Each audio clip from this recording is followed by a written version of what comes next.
So in tonight's football game, Marcus Mariota, while throwing a pass into the end zone, had it batted back to him. He caught it and then dove into the end zone to score a touchdown himself.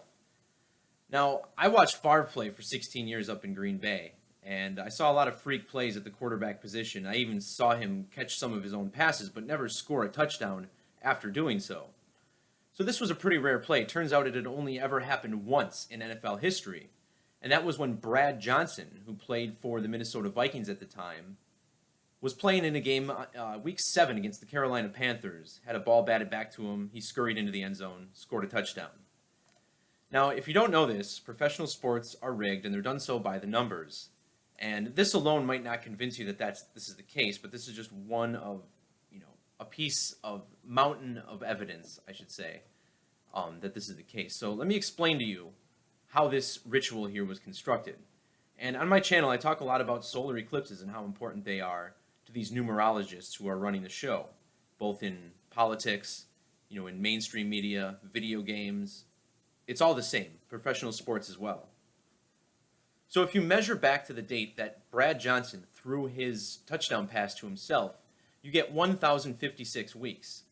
And this is a very significant number, 156. First of all, the 156th prime number is 911. That's a video in its own.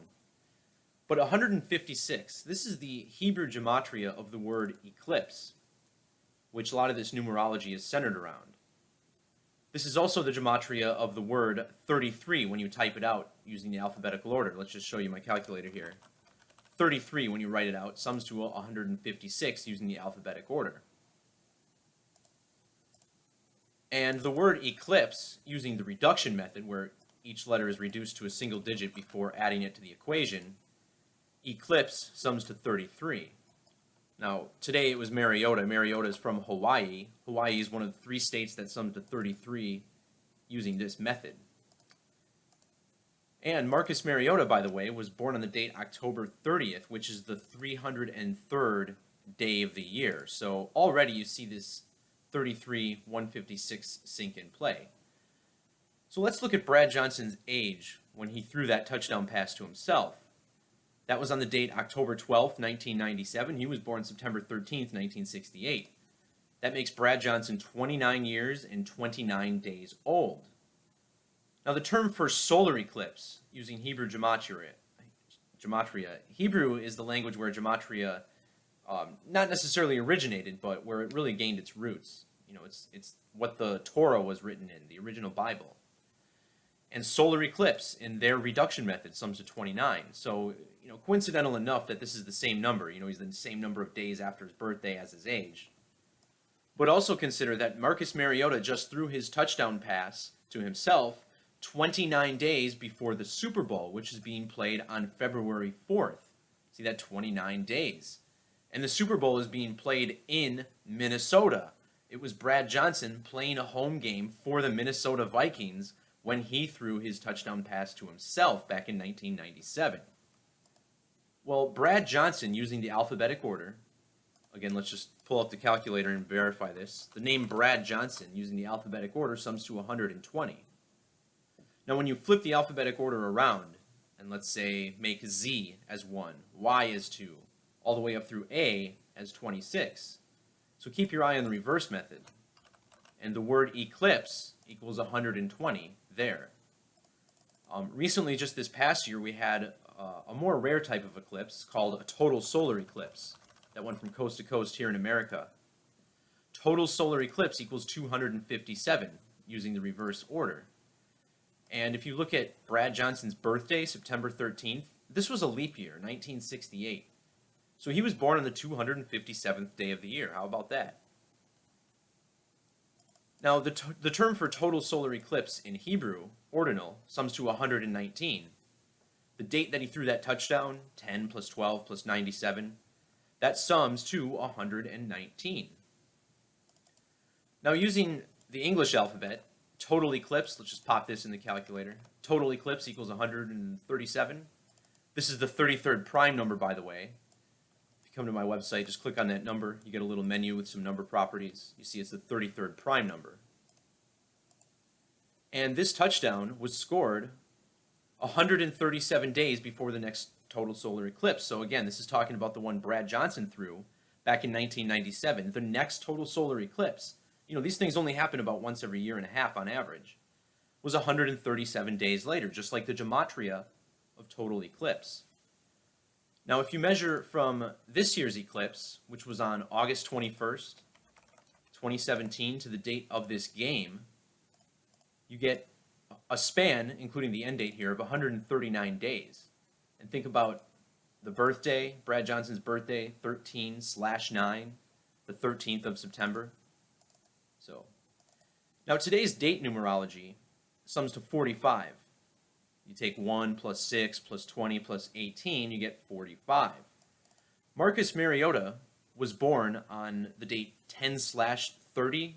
In numerology, these zeros are dropped, so this is like a 13, 10/30. And his initials are MM, Marcus Mariota. M, of course, the 13th letter of the alphabet. You write out 13, it sums to 45 in reduction. And here we are with the 45 date numerology. You may recall the first round of the college playoff where they went 45-45 into overtime. And then one of the teams won with 54. And, you take reverse single reduction, the word 13 sums to 54 in that cipher. This is where the H is worth 10 because it's the 19th letter. When the alphabetic order is reversed, 1 plus 9 equals 10. So this pass here that Marcus Mariota threw to himself and scored a touchdown on, that came 69 days after his birthday. The word eclipse, using just the alphabetic order, eclipse, as you can see right here, sums to 69.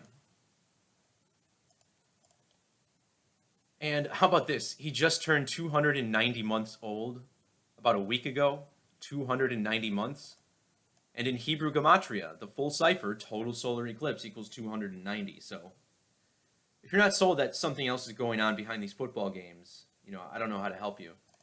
And 156, this is a really important number. There was this story about Shane McMahon. Okay, I had to find the article, but here it is. So there was this event back in April of 2011 where Shane McMahon, who wasn't on television and wrestling for a long time, he just kind of popped out of this clubhouse and shook Rory's hand even though he just blew the whole game, blew his chance at winning the Masters. And even this article here, look at this. Rory McIlroy was comforted by a guy everyone is certain was Shane McMahon. This makes no sense at all. But it does if you understand numerology. So Shane McMahon was born on January 15th, 1970, right? 1/15/1970, and he shows up on Sunday at the Masters. So this article, I think, was the next day, 4/11/2011, so it would have been the day before. And not including the end date, look at how old Shane McMahon was when he popped out randomly. 15,060 days old. So how interesting was that? And then we just had Stephen Ridley come back into the NFL to play for the Steelers.